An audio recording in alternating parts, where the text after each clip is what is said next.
2025 ICC మహిళా one day ప్రపంచ cup final. South ఆఫ్రికాపై Bharat ఘన విజయం సాధించి ఫర్ ద ఫస్ట్ టైం 52 సంవత్సరాల తరువాత కప్పును ముద్దాడారు. చరిత్ర తిరగరాసిన రోజు ఇది. మైదానంలో ఆటగాళ్లు సంబరాలు చేసుకుంటున్నారు. కానీ ఒక వ్యక్తి మాత్రం డగౌట్లో నిశ్శబ్దంగా నిలబడి ఉన్నాడు. అతని కళ్లల్లో మెరుపు, ఆ కళ్ల వెనుక దాగిన 2 ఏళ్ల శ్రమ, 25 ఏళ్ల నిరీక్షణ నుండి విముక్తి. అతడే coach Amol Majumdar. First class క్రికెట్లో 11,167 పరుగులు చేసిన, డెబ్యూ మ్యాచ్లోనే ప్రపంచ రికార్డు నెలకొల్పిన సచిన్, ద్రావిడ్, లక్ష్మణ్, గంగూలీల ఫ్యాబ్లెస్ 4 కారణంగా ఆయనకు ఒకే ఒక్క మ్యాచ్లో కూడా ఛాన్స్ దక్కలేదు. నిజమైన లెజెండ్ అంటే ఎవరు? అవకాశం రాకున్నా తన ధర్మాన్ని నిబద్ధతతో నెరవేర్చిన వాడే. నెంబర్ 4 బ్యాట్స్మెన్గా నిరాశపడ్డాడు. కానీ ఈరోజు కోచ్గా భారత క్రికెట్ను ప్రపంచ ఛాంపియన్గా నిలబెట్టాడు.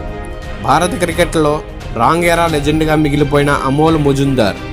ఆయన కథ కేవలం రంజీ ట్రోఫీలో 11,000 పరుగులు మాత్రమే కాదు, అతని నిరీక్షణ, పట్టుదల మరియు అంతిమ విజయానికి నిదర్శనం. Welcome to Dev cricket. Friends, ఈరోజు మనం ఒక క్రికెటర్ గురించి తెలుసుకుందాం. ఆయన పేరు చెప్పగానే మనకి ఆనందంతో పాటు కొద్దిగా బాధ, నిరాశ కూడా కలుగుతాయి. ఆయన పేరు అమోల్ ముజుందార్. ఒక బ్యాట్స్మెన్గా ఆయన ఫస్ట్ క్లాస్ క్రికెట్లో 11,167 పరుగులు చేశారు. రికార్డు స్థాయిలో 30 సెంచరీలు కొట్టారు. డెబ్యూ మ్యాచ్లోనే ప్రపంచ రికార్డు నెలకొల్పిన భారత జట్టు నుంచి కనీసం ఆయనకి ఒక్క మ్యాచ్లో కూడా ప్లేస్ దక్కలేదు. కారణం, ఆయన రాంగ్ ఎరాలో జన్మించారు. సరిగ్గా ఆయన ఫామ్లో ఉన్నప్పుడే అటు ద్రవిడ్, లక్ష్మణ్, సచిన్, గంగూలీ వంటి ఫ్యాబ్ 4 మిడిల్ ఆర్డర్లో పటిష్టమైన గోడలా నిలబడ్డారు. ఆ గోడను దాటి అమోల్కి అవకాశం దక్కలేదు. కానీ ఈ కథ ఎక్కడితో ముగియలేదు. ఎందుకంటే విధి ఒక్కోసారి ఒక దారి మూసేసిన మరో గొప్ప దారి తెరుస్తుంది. ఈ స్టోరీ క్రికెట్ను అంతర్జాతీయ వేదికపై ఆడే అవకాశం రాకపోయినా దాన్ని నేర్చుకుని, నేర్పించి, చివరికి కోచ్గా ప్రపంచ కప్ను గెలిచి తన అసంపూర్తి కలను పూర్తి చేసుకున్న ఒక అద్భుతమైన ప్రయాణం. ఫ్రెండ్స్, ఈ వీడియో మీకు నచ్చినట్లయితే ఈ వీడియోని లైక్ చేసి షేర్ చేయండి. మరిన్ని వీడియోస్ కోసం మన దేవ్ క్రికెట్ ఛానల్ని సబ్స్క్రైబ్ చేయండి. ఈ వీడియో ఎక్కడా స్కిప్ చేయకుండా పూర్తిగా చూసే ప్రయత్నం చేయండి. Let's begin the video. Amol Anil Muzumdar 1974లో ముంబైలో జన్మించారు. ముంబై క్రికెట్లో ఎంత కాంపిటీషన్ ఉంటుంది అనేది మనందరికీ తెలుసు. అమోల్ కూడా సచిన్ టెండూల్కర్, వినోద్ కాంబ్లీల వారసుడిగా అచ్రేకర్ శిష్యరికంలో చేరాడు. నెట్స్లో 3 రకాల బ్యాటింగ్ స్టైల్స్ ఉండేవి. సచిన్ దూకుడు, కాంబ్లీ కళాత్మకత, అమోల్ పటిష్టమైన టెక్నిక్. అచ్రేకర్ సార్ వీరిని అలా తీర్చిదిద్దారు. అమోల్ జీవితంలో అత్యంత కీలకమైన, బాధాకరమైన సంఘటన ఏమైనా ఉంది అంటే అది 1988 హ్యారీ షీల్డ్ టోర్నీలో సెయింట్ జేవియర్స్ హై స్కూల్తో జరిగిన మ్యాచ్. సచిన్, కాంబ్లీ బ్యాటింగ్ దిగారు. అమోల్ ప్యాడ్స్ కట్టుకుని నెంబర్ 4 బ్యాట్స్మెన్గా డగౌట్లో కూర్చున్నాడు. మొదటి రోజు ఆట ముగిసింది. సచిన్, కాంబ్లీ నాట్అవుట్. అమోల్ మనసులో చిన్న ఆశ, రేపు నా వంతు వస్తుంది అనుకున్నాడు. రెండో రోజు ఆట మొదలైంది. కానీ ఆట ఆగలేదు. రికార్డులు మారుతున్నాయి. Score board వేడెక్కుతోంది. 400, 500, 600 పరుగుల ప్రవాహం కొనసాగుతోంది. అమోల్ డగౌట్లో తన ప్యాడ్స్ని సరి చేసుకుంటూ బ్యాటింగ్ చేయడానికి క్రీజులోకి వెళ్లాలని కలను కంటున్నాడు. స్కోర్ 664 పరుగులకు చేరింది. ప్రపంచ రికార్డు నమోదైంది. అచ్రేకర్ సార్ ఇన్నింగ్స్ను డిక్లేర్ చేశారు. డిక్లరేషన్, ఆ ఒక్క మాట అమోల్ జీవితంలో ఒక చేదు నిజమైంది. తన కళ్ళ ముందే చరిత్ర సృష్టించబడింది. కానీ ఆ చరిత్రలో ఆయనకు బ్యాటింగ్ చేసే అవకాశం దొరకలేదు. ఆ 664 పరుగుల నీడ తన కెరీర్ అంతటా ఆయన్ను వెంబడించింది. అవకాశాల కోసం ఆయన చేసిన సుదీర్ఘ నిరీక్షణకు ఆ రోజు ఒక అంకురార్పణ. డగౌట్లో నిరాశతో కూర్చున్న అతను తన బ్యాట్తోనే జవాబివ్వాలని నిర్ణయించుకున్నాడు. 5 ఏళ్ల తర్వాత 1993-94 రంజీ ట్రోఫీలో బాంబే జట్టు తరపున హర్యానాపై డెబ్యూ చేశాడు. ముంబై క్రికెట్ గేట్లు ఎంత కఠినంగా ఉంటాయో తెలుసు కదా.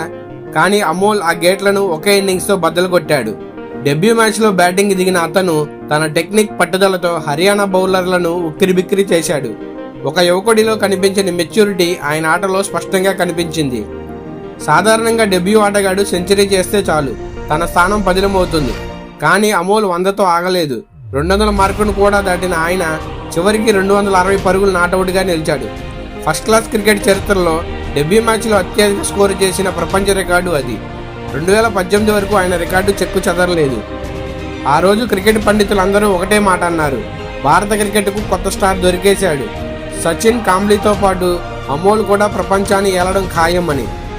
ఆయన డెబ్యూ రికార్డు 664 పరుగుల నీడను దాదాపుగా తుడిచిపెట్టింది. నిరీక్షణకు ప్రతిఫలం దొరికినట్టే కనిపించింది. కానీ ఇది ఒక ఆరంభం మాత్రమే. తర్వాత 2 దశాబ్దాలలో అమోల్ తన బ్యాటుతో పరుగుల సునామీ సృష్టించాడు. ముంబై మిడిల్ ఆర్డర్కు వెన్నెముకగా నిలిచాడు. మొత్తంగా 30 సెంచరీలతో 11,167 ఫస్ట్ క్లాస్ పరుగులు చేశాడు. ఈ స్టాట్స్ చూస్తే అమోల్ ఎంత స్థిరమైన గొప్ప ఆటగాడో చెప్తాయి. కానీ ఈ పరుగులన్నీ ఎందుకు వృధా అయ్యాయి? ఆయన కళ ఎందుకు నెరవేరలేదు? కారణం ఆ మిడిల్ ఆర్డర్. అమోల్ తన కెరీర్ పీక్ ఫామ్ లో ఉన్నప్పుడు భారత క్రికెట్ చరిత్రలో అత్యంత పటిష్టమైన మిడిల్ ఆర్డర్ ప్రపంచాన్ని ఏలుతోంది. సచిన్, ద్రావిడ్, గంగూలీ, లక్ష్మణ్ ఈ నలుగురు కలిసి భారత్ ను తమ భుజాలపై మోస్తున్నారు. ఒకరి ఫామ్ తగ్గినా సరే మరొకరు సిద్ధంగా ఉండేవారు. ఆ స్క్వాడ్ లో ఒకే ఒక్క ఖాళీ కూడా దొరకని పరిస్థితి. ద్రావిడ్ స్థానాన్ని ఎవరు భర్తీ చేస్తారు? ద్రావిడ్ తన నెంబర్ 3 స్థానాన్ని దాదాపు 15 ఏళ్ల పాటు పదిలంగా ఉంచుకున్నాడు. లక్ష్మణ్ కూడా టెస్ట్ క్రికెట్లో వెరీ స్పెషల్ ఇన్నింగ్స్లతో తన స్థానాన్ని సీల్ చేశాడు. ఇక్కడ అమోల్ యొక్క టెక్నిక్, స్టైల్ ద్రావిడ్ అండ్ లక్ష్మణ్లను పోలి ఉండేది. సో సెలెక్టర్ల లిస్టులో ఇప్పటికే ప్రపంచ స్థాయికి ఆడే ద్రావిడ్, లక్ష్మణ్లు ఉన్నప్పుడు అదే తరహా టెక్నిక్తో ఆడే డొమెస్టిక్ క్రికెట్లో రాణించి అమోల్ను తీసుకోవాల్సిన అవసరం కనిపించలేదు. సెలెక్టర్ల దృష్టి ఎప్పుడు టీంకు కొత్తగా, డిఫరెంట్గా ఏం కావాలో దానిపై ఉంటుంది. ఉదాహరణకు వీరేంద్ర సెహ్వాగ్ లాంటి దూకుడైన ఓపెనర్ కావాలి. కానీ మిడిల్ ఆర్డర్లో ఫ్యాబ్ 4 ఉన్నప్పుడు అమోల్ యొక్క అవసరం సెలెక్టర్లకి కనిపించలేదు. 2000 సంవత్సరంలో గంగూలీ, సచిన్ విఫలమైన సమయంలో ఒక అవకాశం దొరుకుతుందని అందరూ అనుకున్నారు. కానీ సెలెక్టర్లు వేరే వాళ్ళకి ఛాన్స్ ఇచ్చారు. అమోల్ ఇండియా ఏ తరపున ఆడినప్పటికీ అక్కడ తనదైన ముద్ర వేయలేకపోయారు.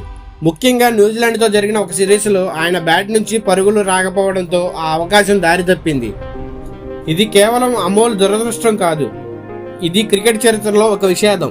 అత్యుత్తమ ప్రతిభ ఉన్న సరైన సమయంలో సరైన ప్లేస్లో లేకపోవడం, 664 పరుగుల నీడ, రంజీలో పరుగుల వెలుగును అంతర్జాతీయ క్రికెట్లో ప్రసరించనివ్వలేదు. ఆయన డొమెస్టిక్ క్రికెట్కు రాజుగా ఉన్నాడు, కానీ అంతర్జాతీయ క్రికెట్కు కేవలం ఒక అభిమానిగానే మిగిలిపోయాడు. అంతర్జాతీయ అవకాశం రాకపోయినా అమోల్ ఎప్పుడూ నిరాశపడలేదు. ఆయన దృష్టి అంతా తన ఆటపైనే ఉండేది.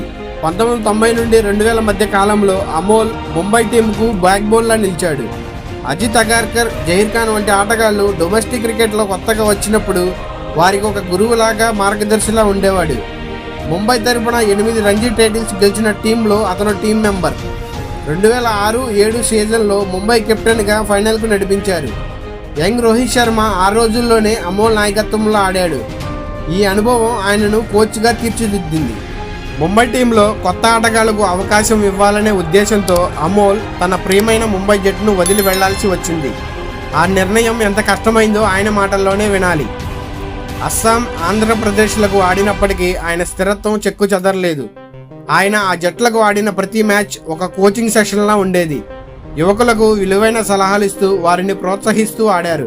2014లో ఆయన క్రికెట్కు వీడ్కోలు పలికారు. అప్పటికి ఆయన రంజీ ట్రోఫీ చరిత్రలో సెకండ్ టాప్ స్కోరర్గా నిలిచారు. బ్యాట్ను పక్కన పెట్టినా క్రికెట్ను మాత్రం వదలలేదు. అమోల్ తన 2వ ఇన్నింగ్స్ను కోచ్గాను, మెంటర్గాను మొదలుపెట్టాడు. రిటైర్మెంట్ తర్వాత ఆయన వెంటనే కామెంటరీ బాక్స్లో కూర్చున్నారు. కానీ ఆయనకు అది సంతృప్తిని ఇవ్వలేదు. ఆయనకు ఆటగాడిగా దక్కనిది కోచ్గా దక్కాలని ఆశించాడు. ఆయన దృష్టి అంతా ఎప్పుడూ కోచింగ్ పైనే ఉండేది. నేషనల్ క్రికెట్ అకాడమీలో కోచింగ్ నేర్చుకున్నారు. తర్వాత రాజస్థాన్ రాయల్స్లో అసిస్టెంట్ కోచ్గాను, దక్షిణాఫ్రికా టెస్ట్ టీంకి కన్సల్ట్ గాను, నెదర్లాండ్ జట్టుకు బ్యాటింగ్ కోచ్ గాను పనిచేశారు. ఇవన్నీ ఆయనను భవిష్యత్తు విజయం కోసం సిద్ధం చేసిన పాఠశాలలు. 2023లో ఇండియన్ ఉమెన్స్ టీంకి కోచ్గా అమోల్ సెలెక్ట్ అయ్యారు. ఇది ఆయనకు సరికొత్త ప్రపంచం. Women's team coaching men's team coaching కంటే డిఫరెంట్గా ఉంటుంది. ఇక్కడ కేవలం టెక్నిక్ మాత్రమే కాదు, ఎమోషనల్ సపోర్ట్ చాలా అవసరం. అమోల్ గతంలో అవకాశాలు కోల్పోయిన తన బాధను, ఆటగాళ్ల కష్టాలను అర్థం చేసుకునే ఎంపతిని ఉపయోగించారు. అప్పటి వరకు ఒత్తిడిలో ఉన్న జట్టుకు ఆయన ధైర్యాన్ని, ఆత్మవిశ్వాసాన్ని ఇచ్చారు. ఆయన ప్రధాన దృష్టి ఆటగాళ్లను రిస్క్ తీసుకోవడానికి ప్రోత్సహించడం. భయపడొద్దు, నేనున్నాను అనే సందేశాన్ని జట్టులోకి పంపారు. వన్డే ప్రపంచ కప్కు ముందు జట్టును పూర్తిగా సంసిద్ధం చేశారు. 2025 ఐసీసీ మహిళా వన్డే ప్రపంచ కప్ భారత జట్టు ఆయన నాయకత్వంలో అద్భుతంగా ఆడింది. కానీ సెమీఫైనల్లో ఆస్ట్రేలియాతో మ్యాచ్. ఇది ఆయన కెరీర్కు మరో పరీక్ష. ఆస్ట్రేలియాపై కఠినమైన చేజింగ్ కష్టంగా అనిపించింది. అమోల్ డగౌట్లో కూర్చుని ఒక కీలక నిర్ణయం తీసుకున్నారు. అదే జెమీమా రోడ్రిగ్స్ని నెంబర్ 3కి ప్రమోట్ చేయడం. ఈ ప్లాన్ వర్కౌట్ అయ్యి జెమీమా అద్భుతంగా ఆడి సెంచరీ సాధించి కష్టం అనుకున్న టార్గెట్ని ఛేదించి ఆస్ట్రేలియాపై ఘన విజయం సాధించేలా జరిగింది. గెలుపు అసాధ్యం అనుకున్న సమయంలో అమోల్ ఇచ్చిన ఆత్మవిశ్వాసంతో టీమిండియా విజయాన్ని అందుకుంది. ఫైనల్లో సౌత్ ఆఫ్రికాపై విజయం సాధించి ఫస్ట్ టైం ప్రపంచ కప్ను ముద్దాడింది. 25 ఏళ్ల నిరీక్షణకు ఆ రోజు విరామం పడింది. ఆయన బ్యాట్స్మెన్గా కప్పు గెలవలేదు, కానీ కోచ్గా, మెంటర్గా తన దేశానికి ప్రపంచ కప్పును అందించాడు. 664 పరుగుల నీడలో నిల్చున్న అమోల్ ముజుందార్ ఈ రోజు ప్రపంచం విజయం వెనక ప్రకాశవంతమైన వెలుగుగా నిలిచాడు. ఇదొక చారిత్రాత్మక కథ. అమోల్ ముజుందార్ కథ మనందరికీ ఒక గొప్ప పాఠం నేర్పుతుంది. ఆయనకు భారత జట్టులో అవకాశం దొరకలేదని మనం బాధపడవచ్చు, కానీ ఒక దారి మూసుకుపోయినప్పుడు ఇంకో దారి తెరుచుకుంటుంది. ఆ క్రికెట్ జ్ఞానం, ఆ నిరీక్షణ, ఆ పట్టుదలే ఆయనను ప్రపంచ ఛాంపియన్గా నిలబెట్టింది. ఆయన కేవలం బ్యాట్స్మెన్ కాదు, ఆయన నిరీక్షణకు కొత్త నిర్వచనం. ఆయన డొమెస్టిక్ క్రికెట్కు రారాజు మరియు కోచింగ్ ప్రపంచంలో కొత్త యుగానికి నాంది పలికాడు. మీరు కూడా అమోల్ ముజుందార్ను రాంగ్ ఎరా లెజెండ్గా భావిస్తే ఈ వీడియోను లైక్ చేసి కామెంట్లో మీ అభిప్రాయాన్ని చెప్పండి. ఆయనకు ఏ స్థానంలో అవకాశం దొరికితే బాగుండేది, నెంబర్ 5 or 6? మరిన్ని క్రికెట్ వీడియోస్ కోసం దేవ్ క్రికెట్ ఛానల్ని సబ్స్క్రైబ్ చేయండి. మరో అద్భుతమైన వీడియోతో మళ్ళీ కలుద్దాం. అప్పటి వరకు స్టే ట్యూన్డ్ ఫ్రెండ్స్.